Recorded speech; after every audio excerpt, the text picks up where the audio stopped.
On September 20th, 1792, the massed forces of Prussia and Austria, the two most powerful military machines in continental Europe, stood on the heights of Valmy, ready to crush a revolution. Their target was the ragtag French army below, a mix of half-trained volunteers, unreliable National Guardsmen, and remnants of the old Royal Army whose loyalty was suspect at best. The professional soldiers of Prussia had defeated every enemy they'd faced for decades. Their commanders fully expected to scatter these French amateurs, march into Paris, rescue the imprisoned King Louis XVI, and restore order to a Europe that had been horrified by the revolution's excesses. What happened next changed everything. The French didn't scatter, they stood their ground. And when the Prussian infantry advanced into the teeth of French artillery fire, something broke not in the French lines, but in Prussian morale. After a brief cannonade that killed only a few hundred men on each side, the Duke of Brunswick ordered his army to withdraw. It was hardly a battle at all by conventional standards. But the writer Johann Wolfgang von Goethe, who witnessed it from the Prussian camp, understood immediately what had happened. That night, he told his companions, "From this place and from this day forth begins a new era in the history of the world." He was right. The French Revolutionary Wars would last for nearly a decade, would draw in every major power in Europe, would see battles fought from Egypt to the Caribbean to the plains of Italy. They would kill hundreds of thousands of soldiers and civilians. They would sweep away the old order of kings and aristocrats and replace it with something terrifying and new. And from the chaos of these wars would emerge a young Corsican artillery officer who would reshape the very nature of warfare itself, creating the modern military that still exists today. This is the story of how a revolution became a war, how a war became a transformation, and how that transformation gave birth to Napoleon Bonaparte. To understand why Europe went to war against the French Revolution, you first have to understand what the revolution actually was and why it terrified the crowned heads of Europe so completely. France in 1789 was the most populous nation in Western Europe and, in many ways, the most advanced. French culture dominated the continent. French was the language of diplomacy, of aristocracy, of educated people everywhere. France set the fashions, produced the philosophies, and provided the model that other nations imitated. But France was also broke. The French monarchy had spent lavishly for generations on wars, on palaces, on the elaborate rituals of court life. The intervention in the American Revolution, while strategically successful, had pushed French finances past the breaking point.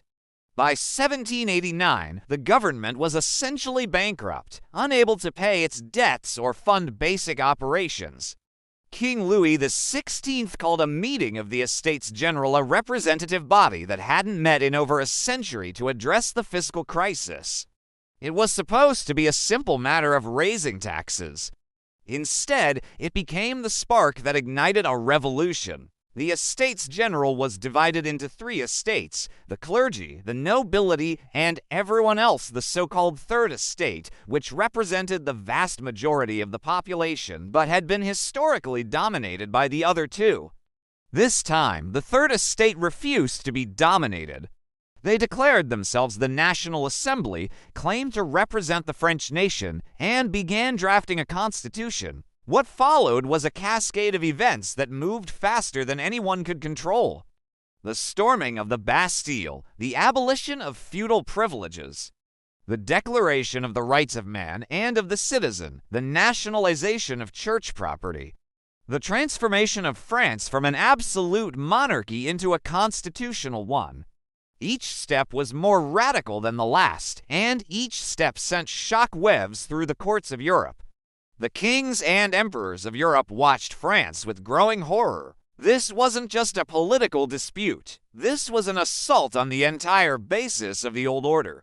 If the people of France could overthrow their king, seize the property of the church, abolish the privileges of the aristocracy, what was to stop the people of Austria, of Prussia, of Spain from doing the same? The French Revolution was contagious. Its ideas spread through pamphlets and newspapers, through travelers and refugees, through the sheer electric excitement of watching ordinary people seize control of their own destiny. Revolutionary clubs sprouted across Europe. Radicals quoted the Declaration of the Rights of Man. The old order felt the ground shifting beneath its feet. For the European monarchies, the question quickly became not whether to oppose the revolution, but how. Austria had particular concerns. Queen Marie Antoinette was Austrian, the sister of Emperor Leopold II. The French royal family was, in effect, Austrian family. As the revolution grew more radical, as Louis XVI became essentially a prisoner in his own capital, Austrian pressure for intervention intensified. Prussia, meanwhile, saw an opportunity. France had been the dominant power in Europe for over a century. A France distracted by revolution, torn apart by internal conflict, would be unable to resist Prussian expansion. War with France could mean territorial gains with minimal risk. In August 1791, the Declaration of Pillnitz brought Austria and Prussia together. It wasn't quite a declaration of war. It stated that intervention would depend on other European powers joining, but it was a clear threat. The message to France was unmistakable: restore the king's authority or face the consequences. The French response was not what the monarchies expected. Rather than backing down, the revolution radicalized further. The threat of foreign intervention played directly into the hands of the most extreme revolutionaries. They argued not without justification that the king was secretly hoping for foreign armies to rescue him, that the aristocrats who had fled France were conspiring with Austria and Prussia, that the revolution was surrounded by enemies who would strangle it unless France struck first. In April 1792, France declared war on Austria. It was, on the surface, a suicidal decision. The French army was in shambles. Thousands of aristocratic officers had fled or been purged. Discipline had collapsed. The enlisted men were a mix of old regulars who might still be loyal to the king and new volunteers who were enthusiastic but untrained. Against this chaos stood the professional armies of Austria and Prussia, disciplined, experienced, led by commanders who had spent their entire lives studying and practicing war. On paper, the contest was laughable. The early campaigns seemed to confirm every European expectation. French forces invaded the Austrian Netherlands and promptly collapsed in panic at the first contact with the enemy. Soldiers murdered their own officers on suspicion of treason. Entire units dissolved. The invasion turned into a rout. By summer, the Prussian army under the Duke of Brunswick was marching toward Paris. Brunswick issued a manifesto threatening to destroy the city if any harm came to the royal family. Rather than intimidating the Parisians, the manifesto enraged them. On August 10, 1792, a revolutionary mob stormed the Tuileries Palace, massacring the Swiss guards who defended it. The king was suspended from power. The revolution entered its most radical phase. And in the prisons of Paris, suspected royalists and counter-revolutionaries were dragged from their cells and butchered by the hundreds in what became known as the September Massacres. This was the France that faced the Prussian army at Valmy. The Battle of Valmy was not supposed to be a battle at all. Brunswick expected the French to flee, as they had fled in every previous encounter. His army was the finest in Europe, the army that Frederick the Great had built, that had never lost a major engagement in living memory.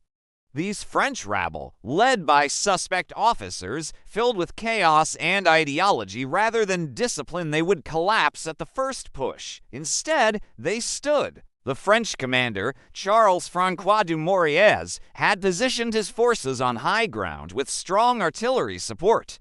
When the Prussians probed the French lines, they were met with accurate cannon fire that made advance costly. And when Brunswick looked at the French soldiers who should have been running, he saw something unexpected. They were singing. The Marseillaise, the revolutionary anthem that had swept France that summer, rose from the French ranks. These men weren't just soldiers. They were believers. They were fighting for something: liberty, equality, the revolution itself. And that belief gave them a strength that the Prussians hadn't anticipated.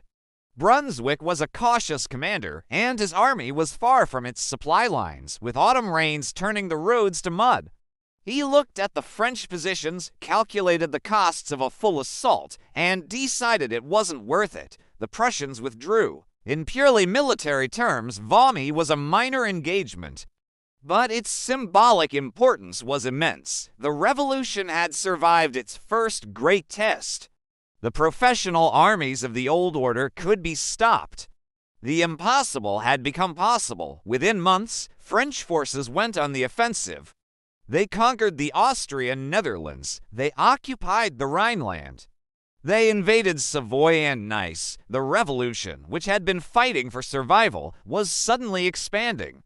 And then things got much, much worse. In January 1793, the French Republic executed King Louis XVI.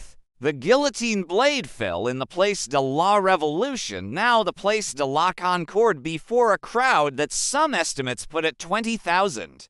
The king died with dignity, attempting to address the crowd before the drums drowned him out. His head was held up for the people to see. The execution sent shock waves across Europe. This wasn't just a change of government. This was regicide, the deliberate, public murder of a divinely anointed monarch. Every crowned head in Europe saw the same fate potentially awaiting them if revolution spread. Britain, which had been watching the Continental War from the sidelines, now entered the conflict. Spain, the Dutch Republic, Portugal, Naples, and various German and Italian states joined what became known as the First Coalition. Revolutionary France was at war with essentially all of Europe. The Republic responded with measures as radical as the crisis demanded. In August 1793, the National Convention decreed the levée en masse, the mass conscription of the entire French nation for war. It was something never before attempted on this scale. Not just soldiers, but the entire population was mobilized. Young men went to the armies, married men forged weapons and transported supplies. Women made tents and uniforms and served in hospitals. Old men gave patriotic speeches in public squares. Children gathered linen for bandages. The text of the decree captured the revolutionary spirit. From this moment until such time as its enemies shall have been driven from the soil of the Republic, all Frenchmen are in permanent requisition for the services of the armies. This was total war, the complete mobilization of society for military purposes. Nothing like it had been seen before. The professional armies of the old regime, limited in size by the expense of training and equipping soldiers, were suddenly facing masses of citizens willing to die for their beliefs. The numbers were staggering. By 1794, France had over 1 million men under arms, an army larger than anything Europe had seen since the Roman Empire. Quantity had a quality all its own. The levée en masse transformed warfare in ways that went far beyond simple numbers. Traditional 18th century armies were expensive and hard to replace. Soldiers were trained for years. Officers were often aristocrats who owed their positions to birth rather than ability. Battles were carefully managed affairs, with both sides seeking to avoid catastrophic losses. Wars were fought for limited objectives: a province here, a trade concession there, not for survival. The revolutionary armies didn't fight that way. They couldn't. They lacked the training for the elaborate formations and precise maneuvers that characterized professional warfare.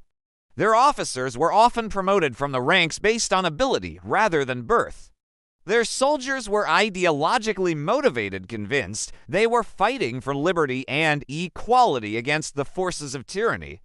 So they developed new tactics suited to their strengths. French forces attacked in columns rather than lines, massing their numbers for shock effect rather than relying on disciplined volleys. They used skirmishers, extensively loose formations of sharpshooters who harassed the enemy before the main assault.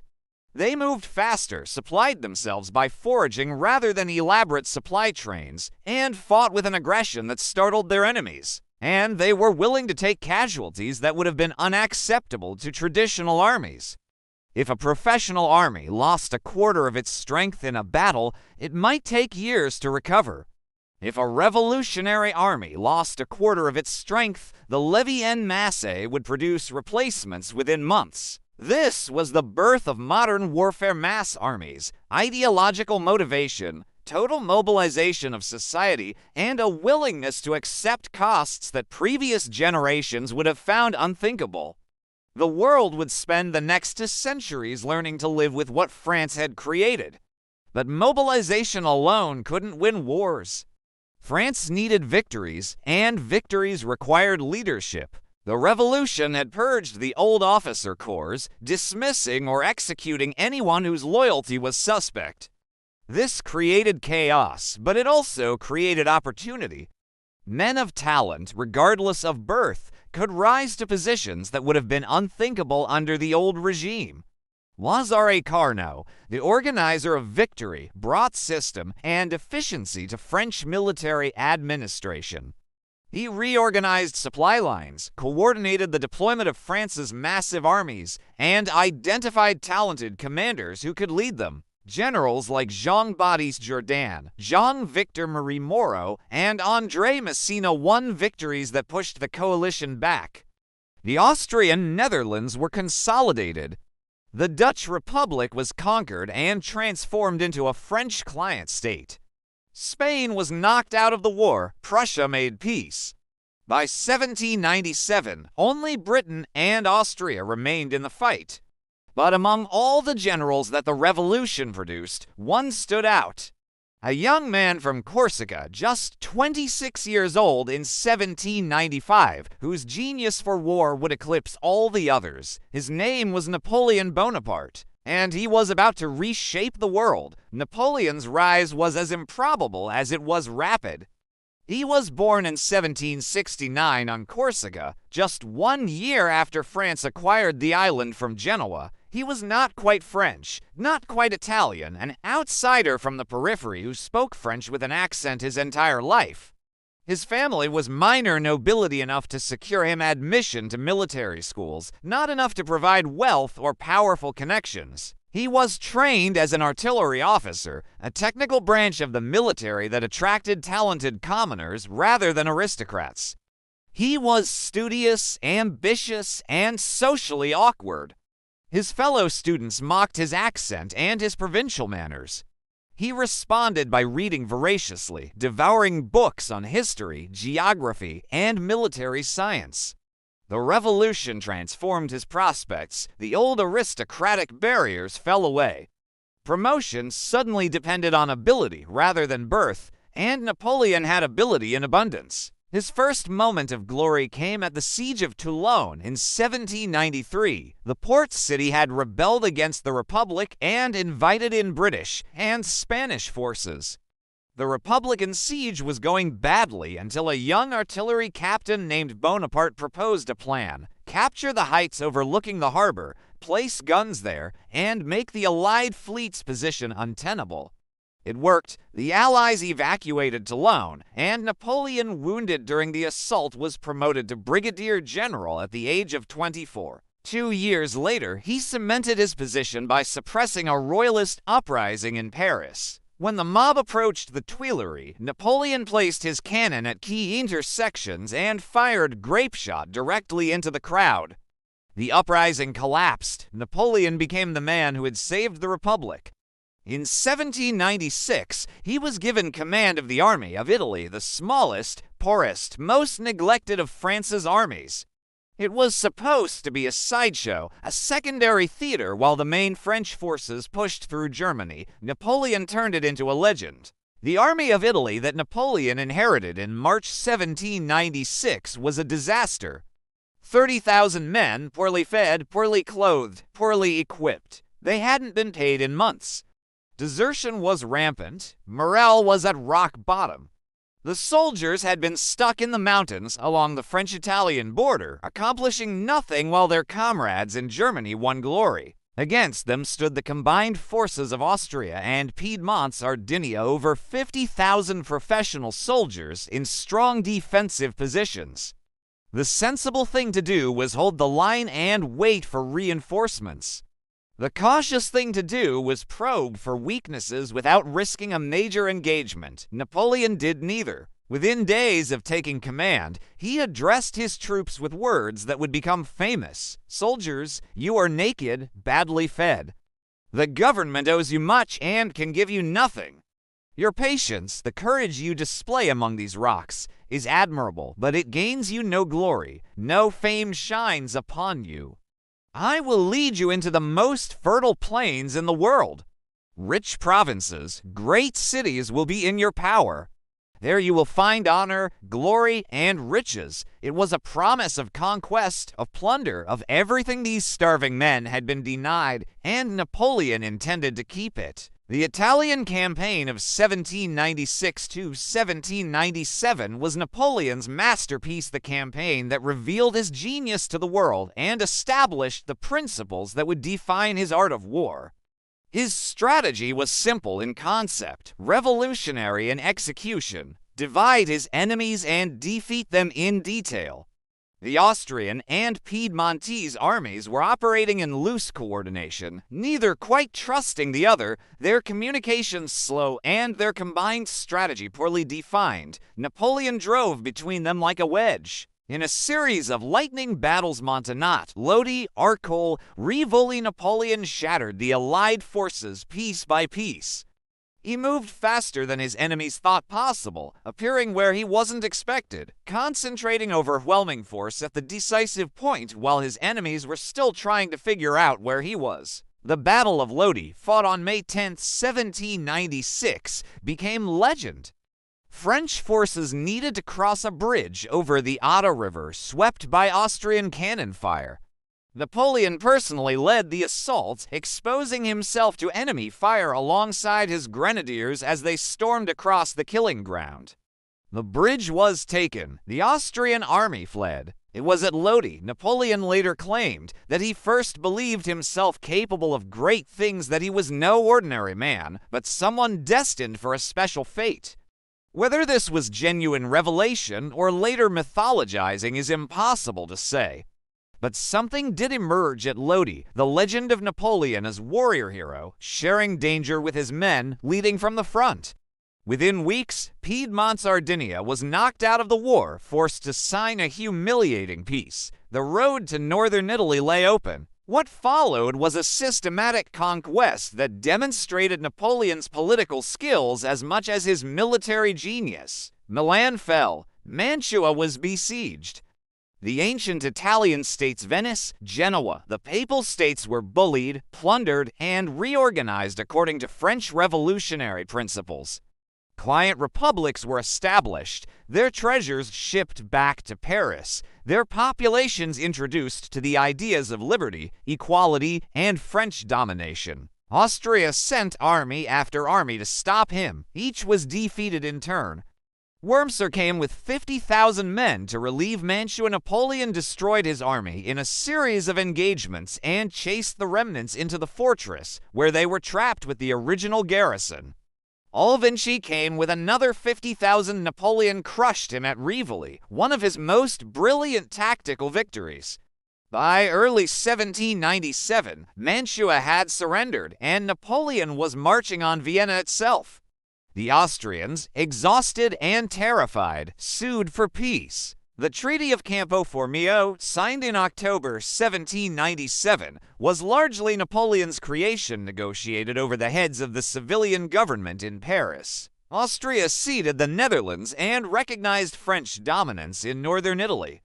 In exchange, Austria received Venice, a republic Napoleon had conquered and then traded away as casually as if it were a piece of furniture. The campaign had lasted 18 months. Napoleon had won over a dozen major battles, conquered northern Italy, knocked Austria out of the First Coalition, and transformed himself from an obscure general into the most famous man in France. He was 27 years old. The Italian campaign didn't just make Napoleon famous. It demonstrated a new way of waging war that his contemporaries struggled to understand, let alone counter. Traditional 18th century warfare was methodical, almost ritual. Armies maneuvered carefully, avoiding battle unless conditions were favorable. Campaigns were planned around supply depots and fortified positions. Generals sought to outmaneuver their enemies, forcing them to retreat without the risks of actual combat. Napoleon rejected all of this. His strategy was built on speed and concentration. He moved his forces faster than his enemies believed possible, feeding them by foraging rather than relying on slow-moving supply trains. He sought battle rather than avoiding it, and when he found his enemy, he concentrated his forces to achieve local superiority, even if he was outnumbered overall. The principle was what later theorists would call the strategy of the central position. If facing two enemy forces, Napoleon would place himself between them, preventing them from uniting, then strike at one while holding the other at bay. Victory against the first would free him to turn against the second. Divide and conquer, executed at the operational level. His tactics were equally revolutionary. Napoleon massed his artillery to blast holes in enemy lines, then sent infantry columns charging through the gaps. His cavalry pursued broken enemies relentlessly, turning retreat into rout. He demanded initiative from his subordinates, pushing authority down to the men on the spot rather than controlling everything from headquarters. And he demanded speed. "I may lose a battle," Napoleon said, "but I shall never lose a minute." Time was a weapon. The army that moved faster, decided faster, acted faster would have an insurmountable advantage over slower opponents. These principles seem obvious now. They have been taught in military academies for 2 centuries. But in 1796, they were revolutionary. Napoleon's enemies kept expecting him to fight the way they fought, methodically, predictably, according to the accepted rules. He refused, and they had no idea how to respond. By 1798, France was at peace with all its continental enemies. Only Britain remained at war, protected by its navy and its island position. Napoleon understood that defeating Britain directly was impossible. The Royal Navy was too powerful, an invasion across the Channel too risky. So he proposed something audacious, an expedition to Egypt. The logic was strategic, if unconventional. Egypt was nominally part of the Ottoman Empire, but effectively independent under the Mamluk warrior caste.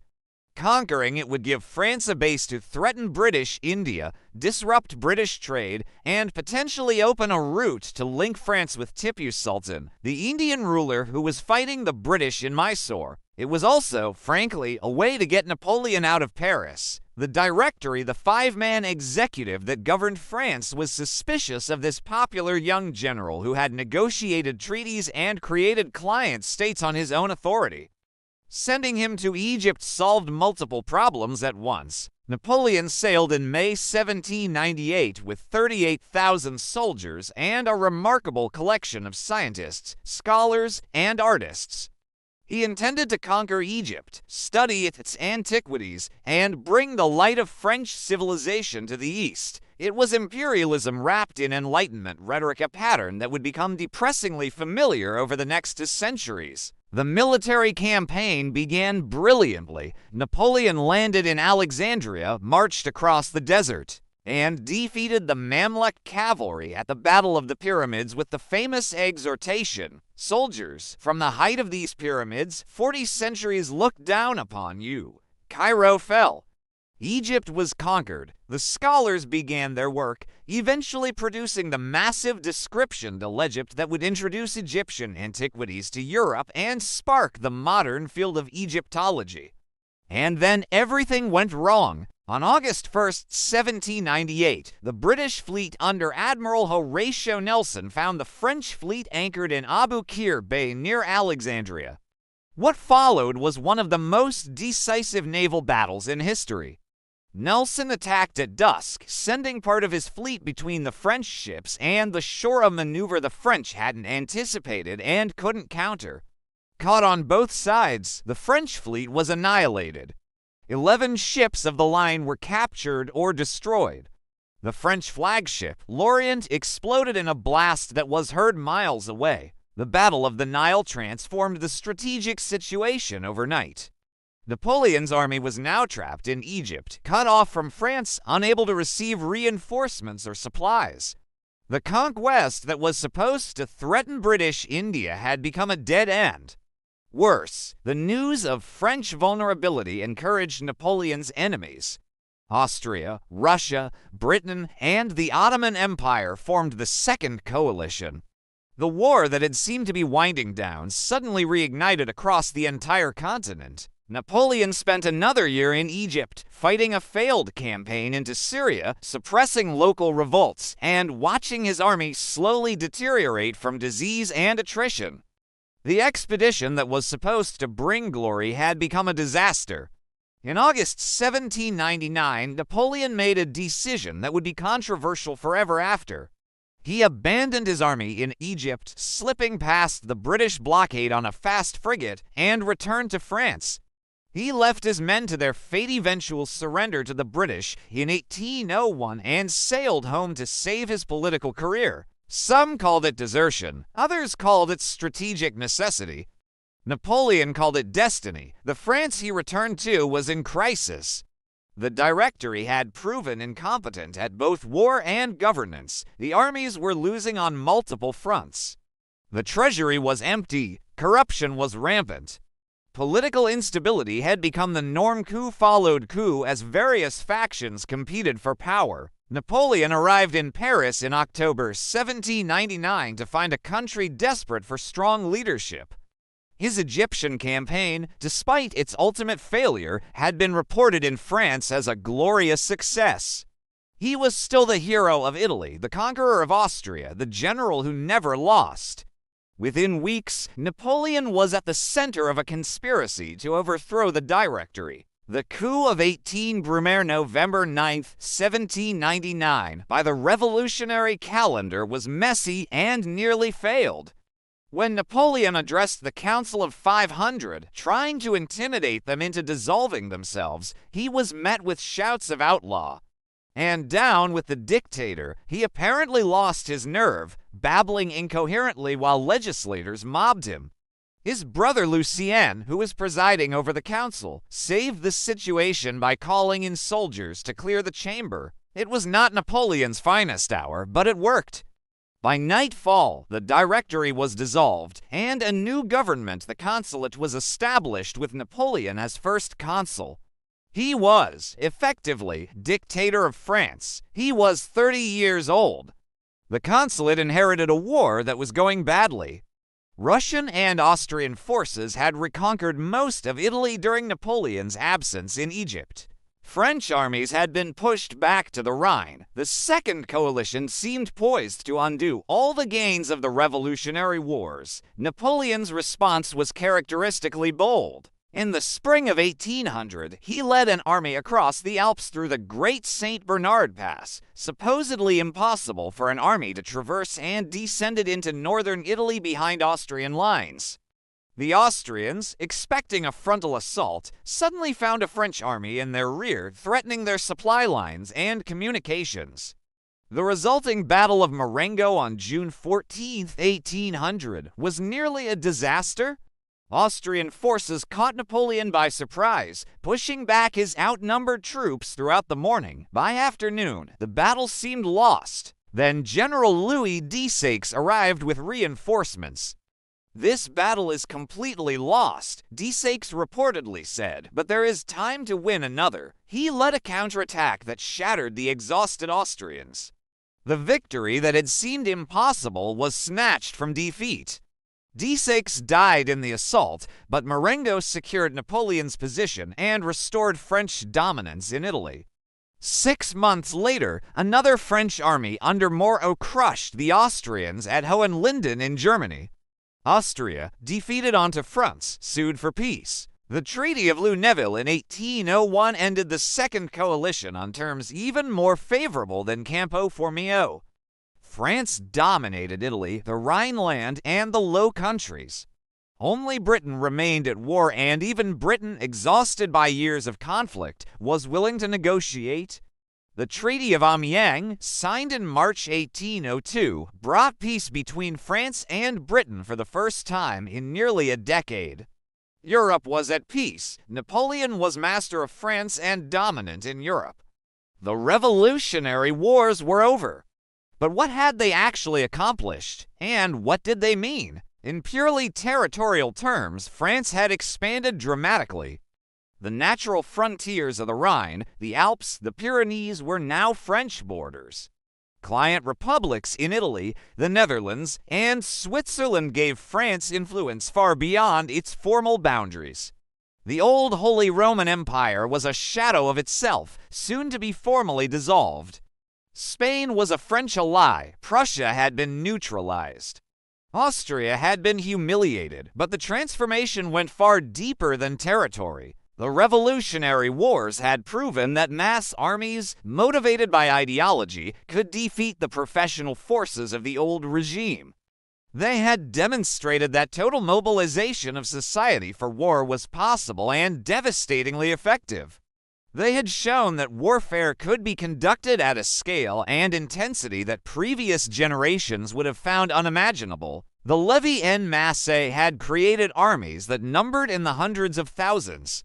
The willingness to accept massive casualties to spend lives lavishly in pursuit of victory had made possible offensive operations that cautious 18th century generals would never have attempted. The ideological fervor of revolutionary soldiers had proven a military asset as valuable as any weapon. These lessons would not be forgotten. The era of limited warfare between professional armies was over. The era of total war between mobilized nations had begun. The Revolutionary Wars also transformed how armies were led. The old officer corps, drawn from the aristocracy, promoted by seniority and connections, had been swept away. In its place emerged a new kind of military leadership professional, meritocratic, fiercely competitive. Napoleon's marshals were men who had risen from nothing. Michel Ney was the son of a barrel maker. Jean Lannes was a dyer's apprentice. André Messina had been a cabin boy and smuggler. Under the old regime, none of them would have risen above non-commissioned rank. Under the Revolution and Napoleon, they became the finest military commanders of their age. This meritocracy created an intensity of ambition and competition that drove constant innovation. Officers who succeeded were promoted. Those who failed were dismissed or killed. There was no room for the comfortable mediocrity that had characterized the aristocratic officer corps. Napoleon himself was the supreme example. A minor Corsican nobleman, he had risen to command armies and nations through pure ability. Career open to talents. That was the revolutionary principle, and Napoleon embodied it completely. The armies that would fight the coming Napoleonic Wars would be led by men selected for competence, not birth. It was a revolutionary change that would outlast Napoleon himself and become the basis for modern military professionalism. And then there was Napoleon himself. The Revolutionary Wars had created him. Without the upheaval that destroyed the old order, he would have remained an obscure artillery officer, perhaps rising to colonel if he was lucky. The revolution gave him opportunity. The wars gave him glory. The chaos gave him power. But Napoleon was not simply a product of circumstances. He was a genuine military genius, perhaps the greatest who ever lived. His ability to read a battlefield, to anticipate enemy movements, to concentrate force at the decisive point, these were talents that no amount of opportunity could have created. He was also a workaholic of staggering intensity, capable of going days without sleep, dictating orders while writing, managing dozens of simultaneous tasks with apparent ease. His memory was legendary. His energy was inexhaustible. He seemed to operate at a tempo that mere mortals couldn't match. The Revolutionary Wars had demonstrated what this combination of genius and opportunity could accomplish. A young man of 26 had conquered Italy. A 30-year-old had made himself dictator of France. The old order had proven utterly unable to stop him. What would he do next? The answer would consume Europe for another 15 years and reshape the world. The peace that followed the Revolutionary Wars was never going to last. Napoleon used the breathing space to consolidate his power and reshape France. He negotiated the Concordat with Pope Pius VII, restoring relations with the Catholic Church while keeping it subordinate to the state. He reformed the legal system, creating the civil code later called the Napoleonic Code that would influence legal systems across the world. He reorganized education, established the Bank of France, and rebuilt the infrastructure that years of war and revolution had destroyed. He also made himself consul for life in 1802, and then, in 1804, Emperor of the French. The revolution that had begun by overthrowing a king ended by crowning a new one, though Napoleon would bristle at the comparison. He was not a king by divine right, he insisted, but an emperor by the will of the people, validated by plebiscite, legitimate because he had earned it. The coronation at Notre Dame Cathedral was a carefully orchestrated spectacle. Pope Pius VII was present to give it religious sanction, but at the crucial moment, Napoleon took the crown from the Pope's hands and placed it on his own head. The message was unmistakable. Napoleon owed his throne to no one but himself. Britain watched these developments with growing alarm. The Treaty of Amiens had been a truce, not a genuine peace. Neither side trusted the other. Britain resented French dominance of Europe. France resented British control of the seas. Each accused the other of violating the treaty's terms. In May 1803, less than 14 months after Amiens was signed, Britain declared war on France. The conflict that followed would last, with brief interruptions, for 12 more years. It would encompass the Napoleonic Wars proper, Austerlitz, Jena, Wagram, the invasion of Russia, Waterloo, and would not end until Napoleon was exiled to a rock in the South Atlantic. But those wars, epic as they were, built directly on what the Revolutionary Wars had established. The mass armies, the aggressive tactics, the ideological motivation, the meritocratic leadership, all of these were products of the Revolutionary Decade. Napoleon refined them, perfected them, pushed them to their ultimate conclusions. But he did not create them, the Revolution did. What made the Revolutionary Wars truly revolutionary was not any single battle or campaign. It was the fundamental transformation of what war meant and how it was conducted. Before 1792, European warfare had been limited in both means and ends. Armies were small, professional, expensive to train and maintain. Wars were fought for specific objectives: a province, a trade concession, a dynastic claim, not for national survival or ideological triumph. The losing side sued for peace, conceded the point at issue, and life went on. The Revolutionary Wars shattered these limitations. France fought not for territory or trade, but for survival and for the spread of revolutionary principles. The enemies of France fought not just to contain French expansion, but to destroy the revolution itself, to restore the old order, to eliminate the ideological threat that France represented. This transformed warfare into something existential. There could be no limited peace with an enemy that threatened your very existence. There could be no compromise with an ideology that denied your right to rule. The wars became wars of annihilation, at least in intention, even when the means to achieve annihilation were lacking. The levée en masse was both cause and consequence of this transformation. Mass mobilization was necessary because France faced overwhelming enemies. But mass mobilization also made the war total, involving the entire population in the struggle. When everyone was a combatant, the distinction between soldier and civilian began to blur. When national survival was at stake, no sacrifice was too great. This logic would lead, eventually, to the horrors of the 20th century, to total war as practiced in 1914 to 1918 and 1939 to 1945, to the mobilization of entire economies for military production, to the targeting of civilian populations as legitimate acts of war. The Revolutionary Wars didn't cause these developments directly, but they opened doors that could never be closed again. The ideological dimension of the Revolutionary Wars was equally transformative. Previous wars had been fought between states, between dynasties, between competing claims to territory or succession. The Revolutionary Wars were fought between ideas, between revolution and counter-revolution, between liberty and tyranny, between the old order and the new. This gave the conflict an intensity that purely political wars lacked. Soldiers who fight for a paycheck will retreat when the situation becomes hopeless. Soldiers who fight for a cause will die rather than surrender. The French armies of the 1790s were filled with men who genuinely believed they were fighting for the liberation of humanity, for the destruction of tyranny, for principles worth dying for. Their enemies were equally motivated, if in the opposite direction. The emigrants who fled France and fought alongside Austrian and Prussian armies were fighting to restore their world, their privileges, their God-given place in society. The peasants of the Vendée who rose against the Republic were fighting for their faith, their traditions, their way of life.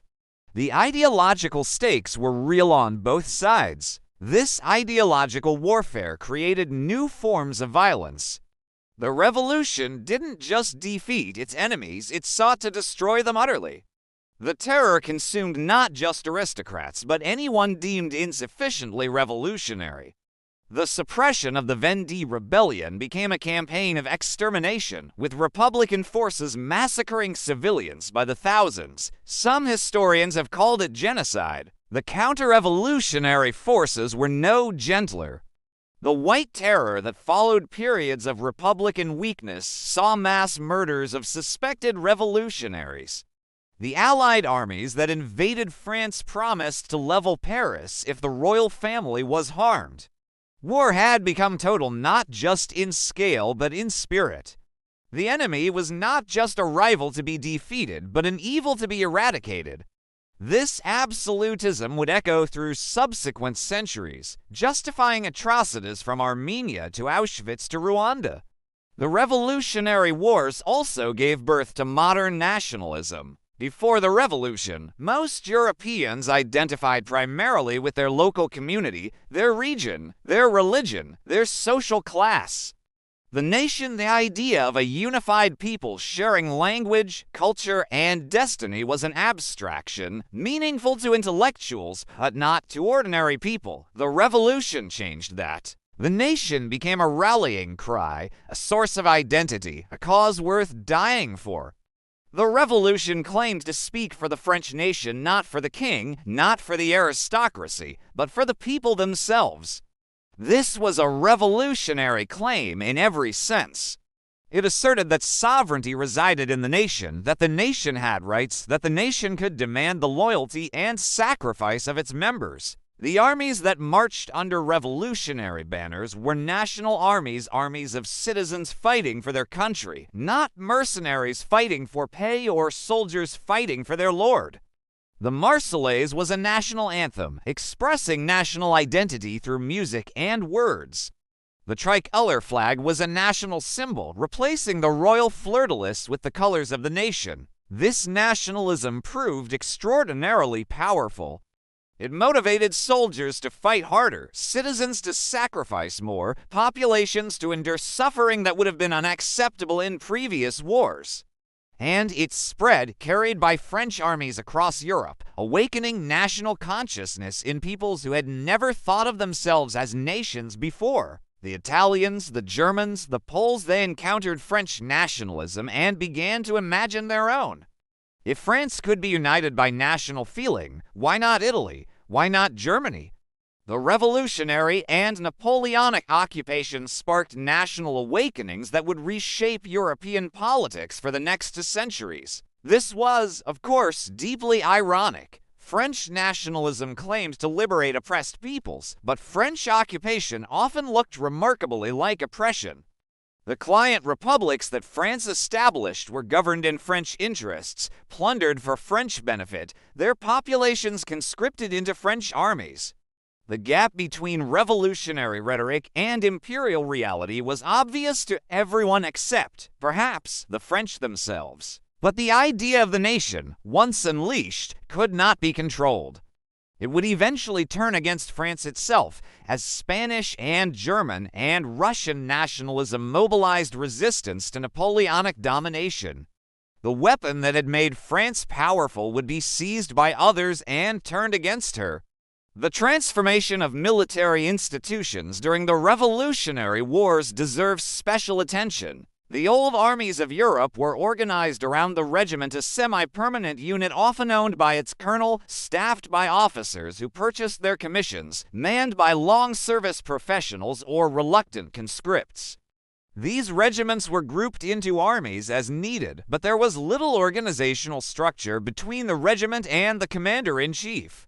The Revolutionary and Napoleonic armies developed something new: the division and the corps. A division was a self-contained combined arms formation, infantry, cavalry, and artillery operating together under a single commander.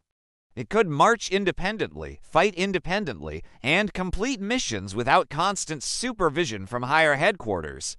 The division gave French commanders flexibility that their enemies lacked. The corps system went further. A corps was a miniature army, multiple divisions plus supporting troops, commanded by a marshal or senior general, capable of independent operations for extended periods. Napoleon could send his corps marching on separate roads, covering more ground, moving faster, then concentrate them for battle at the decisive moment. This organizational innovation seems obvious in retrospect, but it was revolutionary at the time. It allowed Napoleon to manage armies of hundreds of thousands of men, numbers that would have been administratively impossible under the old regimental system. It pushed decision-making down to subordinate commanders, allowing faster response to changing situations. It created the flexibility that Napoleon exploited so brilliantly. The staff system evolved alongside these organizational changes. The French developed systematic procedures for planning, communication, and logistics that allowed large armies to function coherently. Maps became essential tools rather than occasional references. Written orders replaced verbal commands. The chaos of the early revolutionary campaigns gradually gave way to professional efficiency. These innovations spread across Europe as Napoleon's enemies learned from their defeats. The Prussian army, shattered at Jena in 1806, rebuilt itself along French lines under reformers like Scharnhorst and Gneisenau. The Austrian army reorganized repeatedly, trying to match French effectiveness.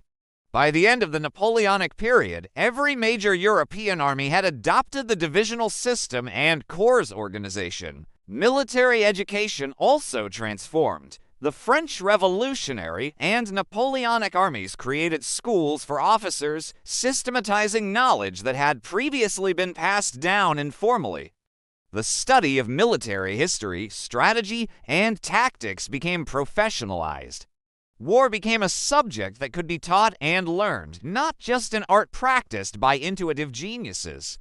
The Revolutionary Wars also demonstrated the decisive importance of artillery. Napoleon was an artilleryman by training, and he understood the potential of massed guns better than any commander of his age. The 18th century norm had been to distribute artillery across the battlefield, supporting infantry units in scattered batteries. Napoleon concentrated his guns, creating grand batteries that could blast holes in enemy lines and prepare the way for decisive assaults. At Valmy, French artillery had stopped the Prussian advance. In Italy, Napoleon had used guns as shock weapons, pounding Austrian positions before his infantry attacks. The pattern would continue throughout his career. The massed artillery bombardment became Napoleon's signature, the hammer that broke enemy formations. The technology itself hadn't changed dramatically. The guns of 1800 were not radically different from the guns of 1750. What changed was how they were used. Concentration, mobility, coordination with other arms, these tactical innovations made artillery the decisive arm of Napoleonic warfare. This lesson was absorbed by every subsequent generation of military thinkers. The American Civil War, the Franco-Prussian War, the World Wars all would be characterized by ever more powerful artillery, ever more devastating bombardments. The logic that Napoleon had demonstrated continued to drive military development long after his death. What, finally, should we make of the Revolutionary Wars? They were, first and foremost, an enormous human tragedy. Hundreds of thousands died in battle, from disease, from the famines and disruptions that war inevitably brings. Entire regions were devastated, populations were uprooted. The terror consumed thousands in France itself. The wars of the Vendée killed perhaps 250,000 people in a single region. The suffering was real and should not be minimized by any amount of historical analysis. Real people died, real families were destroyed, real communities were shattered. The abstractions of strategy and ideology were paid for in blood, but the Revolutionary Wars were also genuinely transformative. They swept away the old order of privilege and hierarchy not completely, not permanently, but significantly. They spread ideas of liberty, equality, and popular sovereignty across Europe.